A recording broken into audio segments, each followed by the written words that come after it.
Mapalad at maligaya ang sumasampalataya sa di nakita ng mata.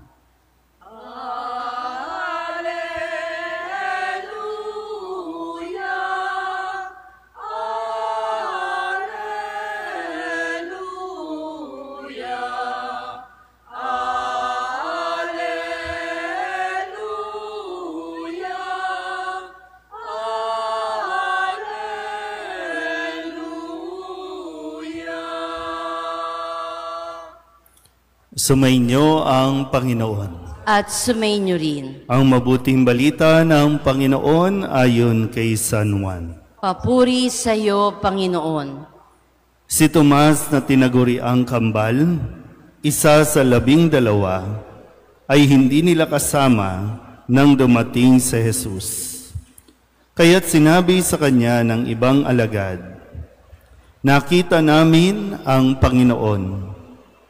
Sumagot si Tomas, "Hindi ako maniniwala hanggat di ko nakikita ang butas ng mga pako sa kanyang mga kamay at naisusuot dito ang aking daliri at hanggat hindi ko na ipapasok ang aking kamay sa kanyang tagiliran."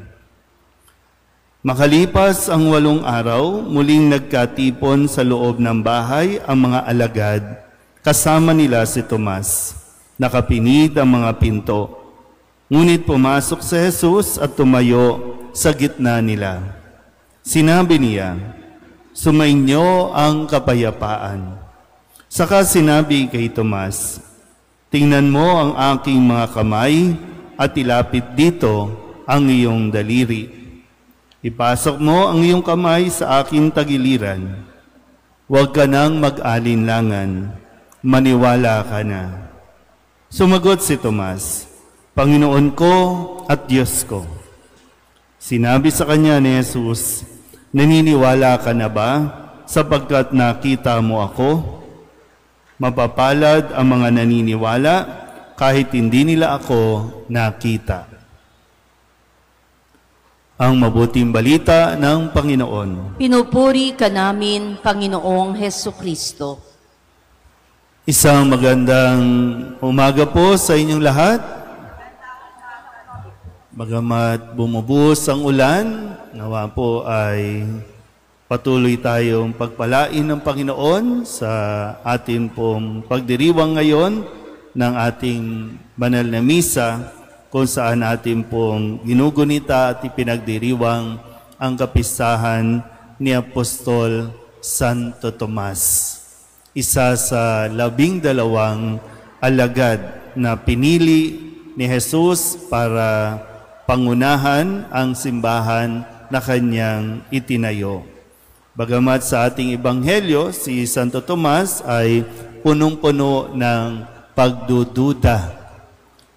Hindi niya makayang unawain at tanggapin na totoong nabuhay na si Kristo dahil nandoon pa rin siya sa punto o sa estado ng kanyang nararamdaman ng lungkot o kung anumang nararamdaman ng isang taong nawalan ng kanyang inaasahan, nawalan ng minamahal, nawala ang nagmamahal, kung kaya't naging mahirap para sa kanya na maniwala agad na totoo ngang nabuhay si Kristo.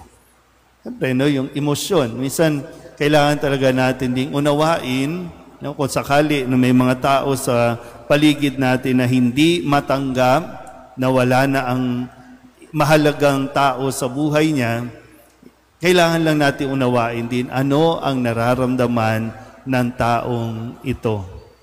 Dahil kay Tomas, marahil naunawaan naman ni Jesus kung bakit siya nagdududa at kung paanong sinabi niya na hindi siya maniniwala hanggat walang pruweba, hanggat hindi niya nakikita yung mga palatandaan, yung butas sa kanyang kamay, yung hiwa sa kanyang tagiliran. At ito ay ipinagkaloob ni Jesus sa kanya para lang mas lalong mapalakas siya. Pero inyo, minsan talagang may mga pangyayari sa buhay natin na hinahayaan ng Diyos na maranasan natin dahil para sa paghahanda sa isang mas mabigat na responsibilidad. Sa una, nagduda si Santo Tomas, pero matapos na ipakita mismo ni Jesus sa kanya ang kanyang hinahanap, ang kanyang hinihingi, mas naging matibay na si Santo Tomas. Kaya't siya ay naging isa sa mga haligi din ng ating pananampalataya na katulad ng maraming tao nagdududa. Totoo bang may Diyos? Hindi ako maniniwala hanggat hindi ko nakikita. Pero be careful of what you wish. Baka makita mo nga si Kristo, pero hindi mo makapiling si Kristo. Marami rin sa atin nagdududa, totoo bang may impyerno? Maghintay ka, baka makita mo ang impyerno at maranasan mo mismo ang impyerno. Di ba? Marami tayo. No? Although, ang kagandahan lang, kung may pagdududa, sinasaliksik mo.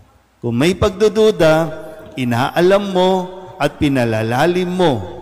Kumbaga, nag-iimbestiga ka at kung matuklasan mo naman na totoo at yung katotohanan, ang hamon sa ating katulad ni Santo Tomas, mas maging matatag nawa tayo. Marami pa tayong hindi nauunawaan o naiintindihan pagdating sa ating pananampalataya. Pero hindi sagot ang paglayo, ang pag-alis, o ang paglipat sa ibang pananampalataya para mahanap mo ang sagot sa iyong mga pagdududa. Isang magandang katangian kasi ni Tomas, no? Nung sinabihan siya, hindi siya naniwala, pero kasama pa rin niya ang 12 at iba pang mga alagad hanggang sa magpakita muli si Jesus sa kanila. Kasi sa atin, no, maraming kwento sa Katoliko dahil hindi nila maunawaan. Totoo bang nandyan si Kristo sa banal na Eucharistia, dyan sa tinapay? Totoo bang si Kristo yan? Totoo ba na kapag hindi tayo sumunod sa 10 utos, mapupunta tayo sa impyerno? Ang dami natin pagdududa. Pero hindi yan agad-agad masasagot.